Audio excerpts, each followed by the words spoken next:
আমার আব্বা আমার নলছিটি উপজেলা শহরের মাদ্রাসার ভাইস প্রিন্সিপাল ছিলেন। ইন্তেকাল করেছেন 2012-তে। সোচ্চার এবং প্রতিবাদী মানুষ ছিলেন। তার নাম শরীফ মাওলানা আব্দুল হাদি।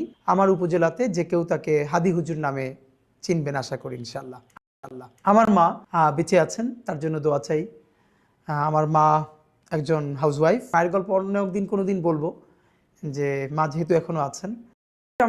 আমি জীবনে যদি খুব ব্লেসড, আল্লাহ তালার ভীষণ রহমত প্রাপ্ত একজন আমি মনে করি। এই জন্য কারণ ভালো শিক্ষা প্রতিষ্ঠান হয় না, আবার ভালো পরিবার এবং শিক্ষা প্রতিষ্ঠান হয়, অনেকের জীবনে খুব ভালো বন্ধু হয় না। আমি সম্ভবত আল্লাহর সেই সব রহমত প্রাপ্ত বান্দাদের একজন, যার পরিবারে, শুধু পরিবারে না, চর্চাটা ভীষণভাবে। এরপরে আমার শিক্ষা প্রতিষ্ঠান, যেটা নিয়ে একটু পরে লম্বা গল্প করব। এর সাথে আমি এত ভালো বন্ধু জীবনে পেয়েছি, যারা এখন অনেকেই সারা বাংলাদেশের অনেকে ইউনিভার্সিটির টিচার, ডাক্তার। এইভাবে আমি এটা অনেকবার বলেছি বিভিন্ন সাথে, আজকেও বলি, যে আমার পলিটিক্যাল গ্রুমিং এর সাথে বিএনপির নামটা ভীষণভাবে জড়িত।